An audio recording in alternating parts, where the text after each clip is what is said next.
हे all, मेरा नाम है मयंक और आज के इस वीडियो में हम देखने जा रहे हैं कि किस तरीके से मैंने अपने बैंक एग्ज़ाम्स की प्रिपरेशन स्टार्ट करी और किस तरीके से मैंने अपना फाइनल सिलेक्शन लिया। तो स्वागत है आपका बैंकिंग मैथ्स नामक चैनल पर और चलिए बिना किसी देरी के आज की इस वीडियो को शुरू करते हैं। और सबसे पहले शुरुआत करेंगे, मैं अपने बैकग्राउंड के बारे में बताना चाहूँगा। उससे पहले एक बात यह है कि प्लीज़ वीडियो को पूरा ज़रूर देखिए, एंड तक आपको सारी क्वेरीज़ के आंसर मिल जाएंगे। और तो चलिए बिना किसी देरी के वीडियो को शुरू करते हैं। सबसे पहले अपने बैकग्राउंड के बारे में आपके साथ कुछ बातें बताऊंगा। तो मेरा बैकग्राउंड ये है कि मैंने बीएससी कंप्लीट की है, ग्रेजुएशन अपनी अगस्त 2019 में कंप्लीट की। अगस्त 2019 में मेरी ग्रेजुएशन कंप्लीट हुई थी, BSc with subjects physics, chemistry and mathematics, PCM, जो यूजुअली मैक्सिमम लोग बीएससी का बैकग्राउंड यही रहता है, फिज़िक्स केमिस्ट्री एंड मैथमेटिक्स। तो अगस्त 2019 में मैंने अपनी ग्रेजुएशन कंप्लीट करी थी और उस टाइम मुझे कोई आइडिया नहीं था ग्रेजुएशन में कि मैं बैंकिंग एग्ज़ाम्स की प्रिपरेशन करूँगा या क्या करूँगा। बट हाँ, उसके बाद से मैंने सितंबर में सोचा कि क्यों ना बैंकिंग में जाने की तैयारी की जाए। तो बैंकिंग की शुरुआत जो मैंने करी वो से दी है। तो जैसे कि मैंने बताया कि सितंबर से मैंने प्रिपरेशन स्टार्ट करी और जो मेरा पहला एग्ज़ाम था वो अक्टूबर में था, अक्टूबर 2019 में। और वो था IBPS PO, है ना। IBPS PO का एग्ज़ाम सबसे पहले दिया था और इस टाइम तक मैंने हार्डली 1 मंथ की प्रिपरेशन करी होगी। तो और इसमें जो मेरा स्कोर, प्री का स्कोर बना था, कट ऑफ मेरी क्लियर नहीं हुई थी, पहला एग्ज़ाम था। और जो मेरा प्री का स्कोर बना था वो 51.5 था और जो कट ऑफ थी वो 59.75 समथिंग थी। तो प्री कट ऑफ मिस हो गई थी। बट हाँ, एक आइडिया मिल गया था कि एग्ज़ाम कैसे होता है और किस तरीके से मैं इसको आगे प्रिपेयर कर सकता हूँ। तो इसके बाद जो अगला एग्ज़ाम मैंने दिया वो था IBPS clerk. IBPS clerk IBPS clerk का जो एग्ज़ाम हुआ वो दिसंबर में हुआ था, अक्टूबर ना होके ये दिसंबर में हुआ था। और इस एग्ज़ाम में मेरा जो स्कोर बना था वो प्री में 74.75 मेरा स्कोर बना था। और जो कट ऑफ थी वो 76 थी, क्योंकि मैं उत्तराखंड से बिलोंग करता हूँ, यहाँ हाई कट ऑफ जाती है। तो 76 आउट ऑफ 100 की कट ऑफ थी और जो मेरा स्कोर बना था वो 74.75 बना था। तो यहाँ पे भी जो मेरी कट ऑफ थी वो मिस हो गई थी 1.5 से। अब इसके बाद जो नेक्स्ट एग्ज़ाम था वो था SBI क्लर्क। SBI क्लर्क इसके बाद जो हुआ था वो मेरा Feb 2020 में हुआ था, जो कि मैक्सिमम लोगों ने दिया ही होगा, जिसने उसको पता होगा। 29 Feb को मेरा एग्ज़ाम था और इसका जो रिज़ल्ट आया था वो बहुत ही लेट आया था, क्योंकि लॉकडाउन लग गया था, जैसे कि आप सब जानते ही हैं, ये कोविड की वजह से लॉकडाउन लगा था। तो जिसका रिज़ल्ट आया था वो 20 अक्टूबर को, इसका रिज़ल्ट आया था 20 अक्टूबर 2020 को। और इसमें मैंने अपना प्री क्लियर कर लिया था। प्री में मेरे जो मार्क्स थे वो 78 समथिंग 77.25 मार्क्स थे और जो कट ऑफ थी वो 70 कुछ थी उत्तराखंड से। तो इस तरीके से मैंने प्री की कट ऑफ क्लियर कर ली थी। और जो मेंस का जो मैंने एग्ज़ाम दिया था तो वो मैंने बहुत अच्छे से प्रिपेयर नहीं कर पाया था, बहुत अच्छे से क्या, कतई भी प्रिपेयर नहीं कर पाया था मैं। बहुत ही टाइम बाद इसका एग्ज़ाम हुआ तो मुझे कोई आइडिया भी नहीं रह गया था कि मैं, और जो लॉकडाउन में पूरी प्रिपरेशन मेरी गोल हो गई थी। तो जो मेरे उसमें मार्क्स आए थे वो 100 में से 77 मार्क्स आए थे मेंस में। और मेंस की जो कट ऑफ मेरी क्लियर नहीं हो पाई थी, 200 आउट ऑफ 200, और जो कट ऑफ थी वो 91 थी। तो इस तरीके से यहाँ पे भी मेरी मेंस की कट ऑफ रह गई थी SBI क्लर्क। जैसे कि मैंने आपको बताया कि मेरी प्रिपरेशन बिल्कुल ही ख़त्म हो चुकी थी लॉकडाउन में। रीज़न मुझे नहीं पता, लेकिन प्रिपरेशन मैंने बंद कर दी थी किसी भी वजह से। तो उस वजह से मेरे 77 मार्क्स ही आ पाए। 20 तारीख को रिज़ल्ट आया था, 31 को पेपर था। अब इसका जो नेक्स्ट पेपर मैंने दिया था वो था IBPS PO का, IBPS PO प्री। और IBPS PO का प्री का जैसे मैंने आपको बताया कि मैंने क्लियर करा है। PO 2020 फिर क्लर्क 2020, ये IBPS के हैं। और इसी बार मैंने SBI PO भी दिया था, बट SBI PO में मेरा प्री हो गया था। प्री में मेरे जो मार्क्स थे वो 68.25 थे और कट ऑफ तो 58 पर थी। जैसे आपको पता ही होगा, कट ऑफ जो थी वो आपकी 58 पर थी। जो मेरा स्कोर था वो 58.5, सॉरी, जो मेरा स्कोर था 68.5 था। और मेंस भी क्लियर था मेरा, और इंटरव्यू में भी मुझे मार्क्स 58 मिले थे। बट जो फाइनल कट ऑफ होती है वो फाइनल कट ऑफ से मैं रह गया था। फाइनल कट ऑफ में जो मार्क्स लाने थे वो जनरल वालों की कट ऑफ इतनी गई थी, आप 51 पॉइंट कुछ समथिंग कुछ गई थी। और जो मेरा स्कोर था वो 44 स्कोर था फाइनल स्कोर। तो SBI PO भी इस तरीके से मिस हो गया था मेरा, और फाइनल कट ऑफ 7 मार्क्स से रह गया था। फिर इसके बाद 1 अप्रैल को जो फाइनल रिज़ल्ट आया है इसका SBI का, माफ़ कीजिए IBPS PO एंड क्लर्क का, उसमें मेरा फाइनल सिलेक्शन हो चुका है, IBPS PO as well as clerk, both दोनों में ही मेरा फाइनल सिलेक्शन हो चुका है। मैंने रिज़ल्ट अपलोड किया है, आप जाके देख सकते हैं। तो ये थे मेरे प्रीवियस एग्ज़ाम्स एंड फेलर्स। तो आपने देखा कि सितंबर 2019 से प्रिपरेशन स्टार्ट की थी मैंने, और जो फाइनल रिज़ल्ट मिला वो मुझे अभी अप्रैल 2021 में मिला। हालांकि बीच में मैंने प्रिपरेशन थोड़ी छोड़ दी थी लॉकडाउन के टाइम पे, बट स्टिल 1 से 1.5 साल का टाइम मुझे लगा ही, आराम से 1.5 साल का टाइम लगभग कंप्लीट लगा मुझे। तो इसलिए कंटिन्यूस रखिए प्रिपरेशन, आपका भी रिज़ल्ट बिल्कुल आएगा, ज़रूर आएगा। और अगर आप प्रिपरेशन कंटिन्यूसली करते रहेंगे तो ज़रूर आएगा आपका रिज़ल्ट भी। तो चलिए नेक्स्ट देखते हैं। नेक्स्ट है मेरा सोर्सेज ऑफ स्टडी मटेरियल, जो कि आप सभी चाहते होंगे कि मैं शेयर करूं कि मैंने अपने स्टडी मटेरियल्स कहाँ से लिए, कौन से सोर्सेज को फॉलो किया। तो सोर्सेज के लिए मैंने क्वांट जो प्रिपरेशन स्टार्ट करी उस टाइम से ही और एंड तक, जब तक प्रिपरेशन पूरी फाइनल नहीं होगी, क्वांट और रीजनिंग के लिए मैंने केवल और केवल क्वांट और रीजनिंग दोनों के लिए, क्वांट के लिए सुमित सर पढ़ाते थे एक अड्डा पे, अब वो उन्होंने अपना चैनल बना लिया है एग्ज़ाम सेंट्रिक करके। आप में से बहुत लोग उनसे पढ़ते भी होंगे, बहुत अच्छे टीचर है वो क्वांट के। और रीजनिंग के लिए राधे सर। तो इन दोनों से मैंने प्रिपरेशन करी थी। अब ये मत सोचिए कि मैं कोई पेड प्रमोशन कर रहा हूँ, बिल्कुल भी नहीं। ये दोनों बहुत अच्छे टीचर हैं, इसलिए मैं इनको बता रहा हूँ। और मैंने भी इन्हीं से प्रिपरेशन करी थी, इन्हीं की वीडियोज़ को देख के। तो राधे सर और सुमित सर दोनों ही मेरे लिए क्वांट और रीजनिंग के सोर्सेज रहे। इनिशियली जब से स्टार्ट करी प्रिपरेशन और जब तक ख़त्म नहीं हुई, तब तक फाइनल सर लोगों को देखी, सर की वीडियोस देखी थी। इंग्लिश के लिए विशाल सर को भी आप में से काफ़ी लोग फॉलो करते होंगे, अच्छे टीचर हैं इंग्लिश के लिए। और जनरल अवेयरनेस के लिए कपिल काटपात सर, ये भी बहुत अच्छे टीचर हैं जनरल अवेयरनेस और बैंकिंग अवेयरनेस के। तो कपिल काटपाल सर, ठीक, जनरल अवेयरनेस हो गया, इंग्लिश हो गई, और क्वांट और रीजनिंग, क्वांट के लिए सुमित सर, रीजनिंग के लिए राधे सर, विशाल सर हो गया इंग्लिश के लिए, और GA के लिए कपिल काटपाल सर, और बैंकिंग अवेयरनेस के लिए भी यही हो गया, बैंकिंग अवेयरनेस। तो काफ़ी अच्छे टीचर्स हैं, आप भी इनको फॉलो कीजिए। हो सकता है आपको किसी और का समझ में आए तो उनको फॉलो कीजिए, मैं ऐसा कुछ नहीं करा, बट मैंने इनको फॉलो किया था, काफ़ी अच्छे टीचर्स हैं।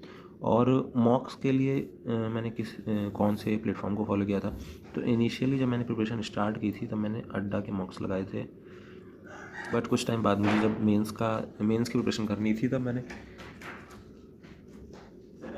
स्मार्ट कीड़ा नाम का ऐप, आपने सुना होगा स्मार्ट कीड़ा, नहीं सुना होगा तो काफ़ी अच्छा ऐप है, प्ले स्टोर पर आपको इजीली अवेलेबल हो जाएगा। 1 लाख से ऊपर इनके भी डाउनलोड्स हैं। अब यहाँ भी कोई पेड प्रमोशन नहीं चल रहा है, मैं केवल अपनी प्रिपरेशन बता रहा हूँ कि मैंने किन से प्रिपरेशन की थी। तो स्मार्ट कीड़ा नाम का ऐप हो गया, इसके थ्रू आप मेंस का प्रिपेयर कर सकते हैं। और फिर अभी रिसेंट में जब कुछ ही टाइम पहले मैंने प्रैक्टिस मॉक का नाम भी सुना, और प्रैक्टिस मॉक से भी मैंने बहुत ज़्यादा प्रिपेयर किया है। तो प्रैक्टिस मॉक भी बहुत अच्छा ऐप है। या अब तो मैं बोलूँगा कि आप प्री और मेंस के लिए स्मार्ट कीड़ा और प्रैक्टिस मॉक, ये दोनों ऐप अगर उठा लें तो ये आपको बहुत अच्छे से क्वेश्चंस प्रोवाइड कराएंगे, बहुत सिमिलर क्वेश्चंस प्रोवाइड कराएंगे एग्जैक्ट रियल पेपर के।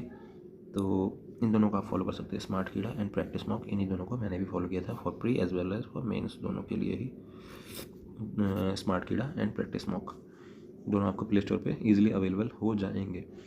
तो ये थे मेरे सोर्सेज। अब नेक्स्ट देखते हैं कि preparation journey and daily schedule जो मेरा क्या रहा, कि मैंने जर्नी कैसे रही प्रिपरेशन की, कहाँ से मैंने सोर्सेज लिए और किस तरीके से जर्नी जो मेरी रही वो बताता हूँ आपको।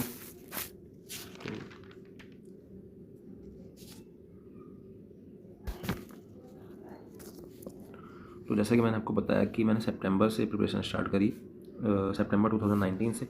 और जैसे ही मैंने प्रिपरेशन स्टार्ट करी तो सबसे पहले जो काम किया था वो मैंने क्वांट और रीजनिंग दोनों के बेसिक्स क्लियर किए थे। और यही मैं आपको भी सजेस्ट करूँगा, बेसिक्स प्लीज़ आप क्लियर करें। और बेसिक्स क्लियर करने के लिए मैंने वीडियोज़ की हेल्प ली थी, सुमित सर और राधे सर। इसी के थ्रू उन्होंने जो कुछ कंपल्सरी ट्रिक्स या जो कुछ चीज़ें भी होती हैं, हालांकि ट्रिक्स के पीछे नहीं भागना, लेकिन फिर भी कुछ ऐसे क्वेश्चंस होते हैं जो ट्रिक्स के थ्रू ईजिली हो जाते हैं। तो सुमित सर, राधे सर, इनके वीडियोज़ के थ्रू आप क्वांट और रीजनिंग दोनों के बेसिक्स क्लियर करें। सबसे पहले मैंने वही किया था, बेसिक्स क्लियर किए इनके वीडियोस देख के। उसके बाद जब बेसिक्स क्लियर हो जाए तो आप फिर वही मैंने बताया भी था पहले भी कि प्रैक्टिस कीजिए, जितनी ज़्यादा प्रैक्टिस हो सकती है उतनी ज़्यादा प्रैक्टिस। क्वांट और रीजनिंग में प्रैक्टिस ही है एक इकलौती की जिसके थ्रू आप अच्छा स्कोर कर सकते हैं, अच्छा स्कोर अचीव कर सकते हैं। मैंने आपको पहले बताया था IQ स्क्वायर पर मेरा 40 आउट ऑफ 50 का स्कोर आया है क्वांट में। तो ये केवल और केवल प्रैक्टिस की वजह से ही आया है। और मेरी बेसिक्स 8th 9th 10th की बुक्स के थ्रू भी आप अपने बेसिक्स क्लियर कर सकते हैं। फिर लॉकडाउन के टाइम पे जैसा कि मैंने आपको बताया था कि मेरी प्रिपरेशन काफ़ी हद तक छूट गई थी। हालांकि तब तक मैंने अपने SBI क्लर्क का प्री दे दिया था, जो मेरा क्लियर हुआ SBI का प्री। बट लॉकडाउन के टाइम पे पूरी प्रिपरेशन ख़त्म बंद जैसी हो गई थी। तो जब वापस से रिज़ल्ट आया उसके बाद जब मेंस का पेपर देने की डेट आई 31 अक्टूबर, तो उस टाइम तक मैं प्रिपेयर नहीं था बिल्कुल भी मेंस के लिए। तो मुझे पता चल चुका था कि प्री की प्रिपरेशन मेरी पूरी हो चुकी है, मुझे मेंस के पीछे जाना पड़ेगा, मेंस की प्रिपरेशन स्टार्ट करनी पड़ेगी अच्छे से। तो फिर मैंने मेंस की प्रिपरेशन स्टार्ट कर दी थी। डेली शेड्यूल की बात बताऊँ तो मेरा कोई ऐसा फिक्स शेड्यूल नहीं था कि हाँ इस टाइम पे यही चीज़ पढ़नी है। बट हाँ ये था कि दिन में इतना टाइम इस सब्जेक्ट को देना है तो देना है। तो उसके लिए जो मैंने करा था, डेली किस सब्जेक्ट को कितना टाइम देना है वो चीज़ मैं आपके साथ शेयर करता हूँ।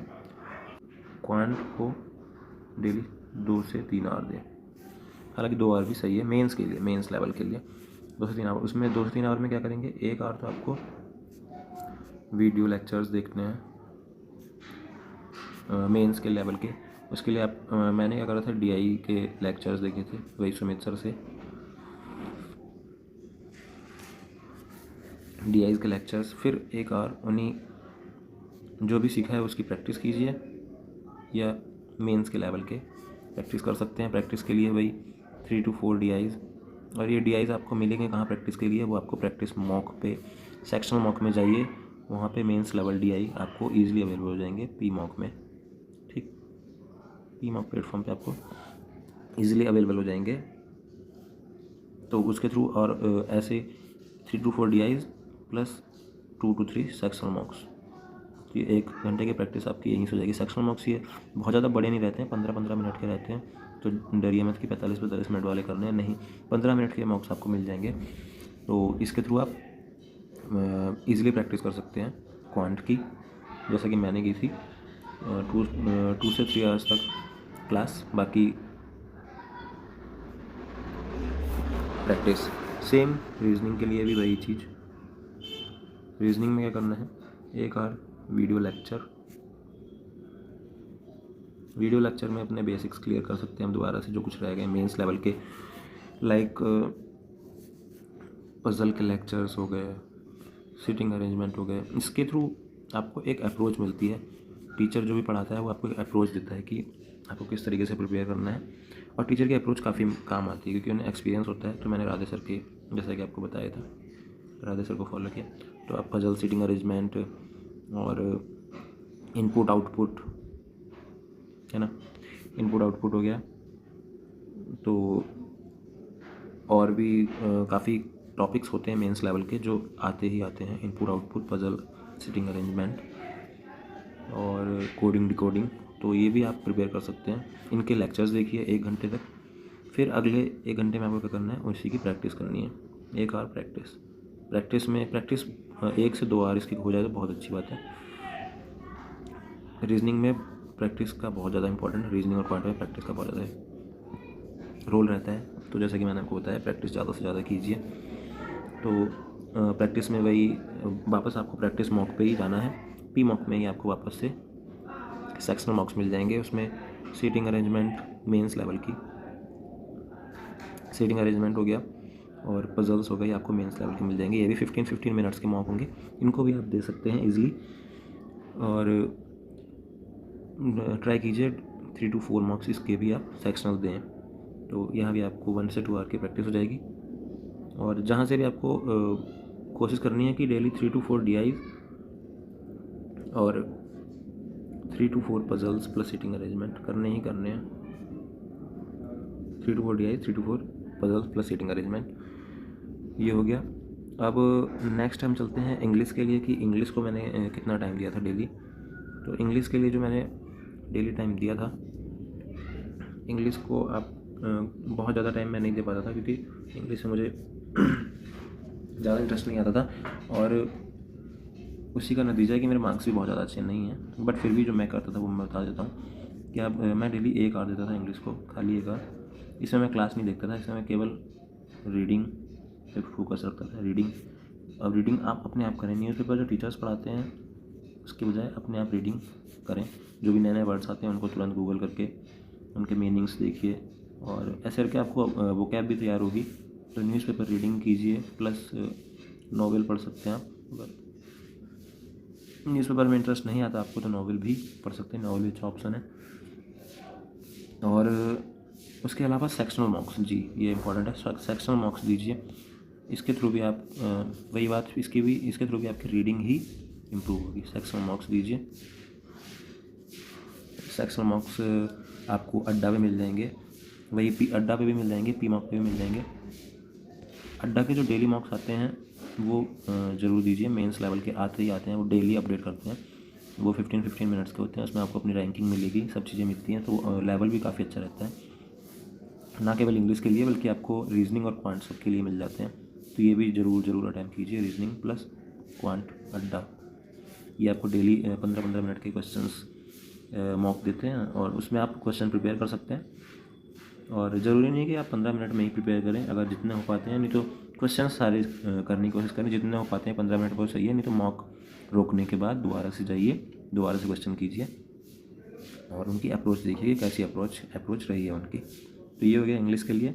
बाकी रैंडम वीडियोज़ अगर आपको दिखती हैं कुछ कि कैसे स्कोर इम्प्रूव करना है तो आप देख सकते हैं यूट्यूब पे। वो मैं कभी कभार देख लेता था, वही विशाल सर की वीडियोज़ की कैसे इम्प्रूव कर सकते हैं या क्या कर सकते हैं। तो ये मेंस लेवल के लिए मैंने इंग्लिश का करा था। और जीए के लिए जो डेली मैं देता था वो 1 आवर समथिंग, 1 to 2 आवर जीए के लिए डेली शेड्यूल में, 1 to 2 आवर फॉर जीए। अब 1 से 2 आवर में करता क्या था, मैं डेली वीडियोज़ अपलोड करते हैं कपिल सर अपने चैनल पे। कपिल सर अपने चैनल पे वीडियोज़ अपलोड करते हैं, वो वीडियोज़ देखी, उससे नोट्स बनाए। जी नोट्स काफ़ी इंपॉर्टेंट रहते हैं। ये लोग बोलते हैं नोट्स का क्या काम रहता है, लेकिन नोट्स आप जब बनाते हैं तो लिखने में भी काफ़ी चीज़ें याद हो जाती हैं। उसके अलावा बाद में काफ़ी बेनिफिशियल रहते हैं जब आपको फाइनल रिवीजन करना होता है। तो नोट्स बना सकते हैं तो ज़रूर बनाइए और अलग अलग पेन्स का यूज़ कीजिए, जो हाईलाइट करना है वो हाईलाइट कीजिए। तो नोट्स बनाता था, उसी नोट्स को रिवाइज़ हो गया, बाकी पुराना रिवाइज़ हो गया। तो इस तरीके से जीए में 1 to 2 आवर मैं देता था। लेकिन हाँ, वीडियोज़ आपका काफ़ी टाइम कंज्यूम करती हैं, तो ये उस टाइम के लिए सही है जब आपके पास टाइम हो। लेकिन जब आपको लगता है कि टाइम नहीं है, मेंस का पेपर काफ़ी आपके नज़दीक आ चुका है, तो उस कंडीशन में आपको क्या करना है, पीडीएफ्स देखनी है सर की। पीडीएफ्स आपको कहाँ मिल जाएंगी, सर के टेलीग्राम ग्रुप पे भी मिल जाती हैं। अब ये कोई पेड प्रमोशन, दोबारा से बता दूँ, पेड प्रमोशन बिल्कुल भी नहीं है। सर के टेलीग्राम ग्रुप पे भी आपको पीडीएफ्स मिल जाएंगी कपिल सर के। तो इस तरीके से आपको वीडियोज़ देखनी है, नोट्स बनाने हैं, रिवीजन करना है। जीए का मेन जो रोल रहता है वो रिवीजन का रहता है। जितना ज़्यादा रिवाइज़ कर लेंगे आप और डरने की ज़रूरत नहीं है कि मुझे याद नहीं आ रहा है, याद नहीं आ रहा है। क्वेश्चन पेपर में आपको ऑप्शंस देख के अपने आप ही याद आ जाता है, अगर आपने रिवीजन अच्छे से कर रखा होगा तो ये हो गया मेरे जीए की स्ट्रेटजी। जो मॉक शेड्यूल को लेकर काफ़ी लोगों में कन्फ्यूज़न रहती है कि मॉक किस तरीके से प्रिपेयर करना है, डेली कितने मॉक्स दें प्री के, डेली कितने मॉक्स दें मेंस के। तो इसके लिए मैं आपको बताता हूँ मैंने क्या किया था। प्री का आप कोशिश करें कि डेली एक मॉक दीजिए टिल पेपर, जब तक एग्ज़ाम ना हो जाए। प्री का मॉक डेली एक mock daily, okay. Try to give 1 mock daily of pre till the exam, till pre exam. Pre exam जब तक नहीं हो जाता तब तक आप डेली एक मॉक दीजिए, और मॉक देने के बाद उसमें थोड़ा एनालाइज ज़रूर करें। एनालाइज कोई बहुत ज़्यादा बैठ के नहीं करना है, 2-3 घंटे का, आधे 1 घंटे का एनालाइज, हाफ एन आवर का सफिशिएंट है। और एनालाइज में करना क्या है कि कौन सा टॉपिक कमज़ोर है, कौन सा टॉपिक मेरा स्ट्रॉन्ग है, कहाँ मुझे ज़्यादा वर्क करना है। और प्री के लिए जो मेन है वो आपको स्पीड इंप्रूव करनी है, तो कहाँ मैं स्पीड इंप्रूव कर सकता हूँ, ये सब एनालाइज में करना है आपको प्री के लिए।